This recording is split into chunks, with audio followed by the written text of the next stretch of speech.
Automated CBC Analyzer. Automated CBC analyzers are computerized, highly specialized equipment for the complete blood count or CBC, which is perhaps the most common routine baseline investigation. It analyzes the parameters like the red blood cell counts, the white blood cell count, platelet counts, hemoglobin level, hematocrit levels, RBC indices like the red cell distribution width, mean corpuscular volume, mean corpuscular hemoglobin, mean corpuscular hemoglobin concentration, WBC differential count and absolute values, platelet indices like the platelet distribution width, mean platelet volume. Automated CBC analyzers are of two types based on the type of differential white cell count: three-part differential cell counter and the five-part differential cell counter.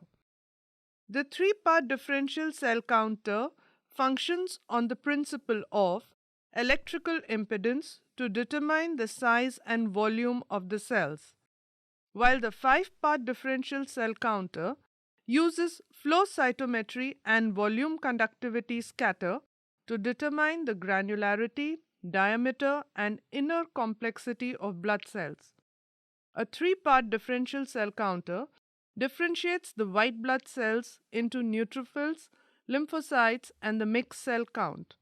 It is unable to distinguish between monocytes, eosinophils, and basophils, whereas the five-part differential cell counter differentiates white blood cells into neutrophils, lymphocytes, eosinophils, monocytes, and basophils. Principle: automated CBC analyzer aspirates the required quantity of blood, quantifies, classifies, and describes the cell population using both electrical and optical techniques. The three main technologies used in hematology analyzers are photometric method for hemoglobin estimation. RBCs are lysed and hemoglobin released is converted to a colored measurable compound. A monochromatic light from a light source is then passed through the solution. The absorbance of the solution is measured by a photosensor in the hemoglobin flow cell, calculating the hemoglobin concentration.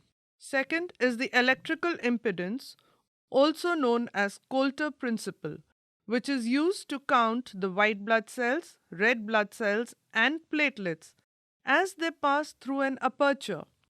As each cell is drawn through the aperture, a change in electrical resistance occurs, generating a voltage pulse. The number of pulses during a cycle corresponds to the number of cells counted, whereas the amplitude of each pulse is directly proportional to the cell volume. The different cell components are depicted in respective histograms as per their size distribution. Histograms are graphical representation of numerical data of the different cell population counted on the cell counter. The x-axis represents the size of the cells in femtoliter, which was assessed by the amplitude of the pulse. The smallest cells, that is, the platelets, are represented on the left side of the histogram, and the largest cell population is represented towards the right side.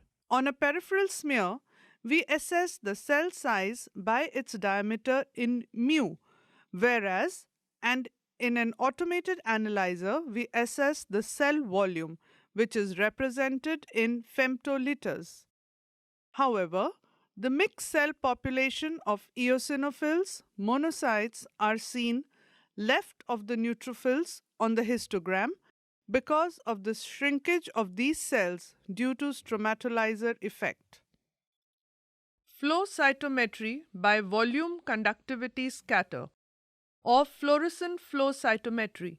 This is used in the five-part analyzer for white blood cell differential counts. This technique is more expensive due to the expensive reagents. It gives detailed information about the morphology of white blood cells.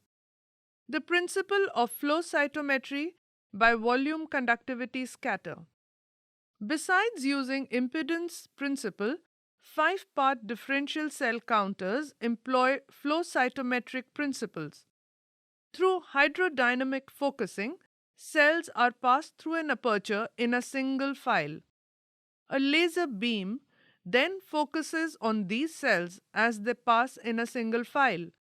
The absorbance and the scattered light generated by each cell is measured at multiple angles to determine the cell's granularity, diameter, and inner complexities.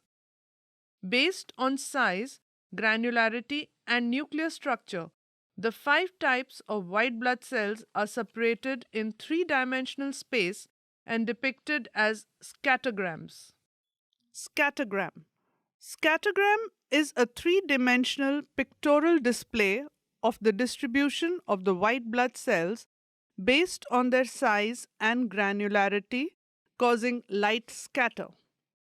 In a scattergram, the x-axis represents the granularity of the cells, thereby pushing agranular cells like lymphocytes and monocytes on the left side of the scattergram.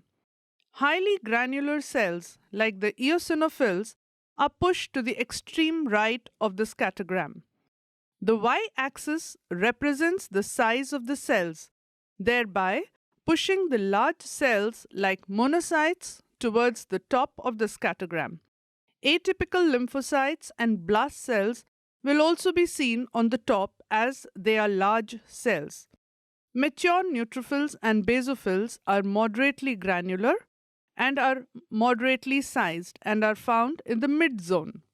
The small cells like nucleated RBCs, the lyse-resistant RBCs, platelet clumps are seen in the lower left corner or as ghost areas. Fluorescent flow cytometry is used in some instruments where fluorescent reagents are used to identify specific cell populations. The principle is same as that for volume conductivity scatter, and in addition it uses fluorescent dyes to reveal the nucleus plasma ratio of each stained cell. The added advantage is the analysis of platelets, nucleated RBCs and reticulocytes.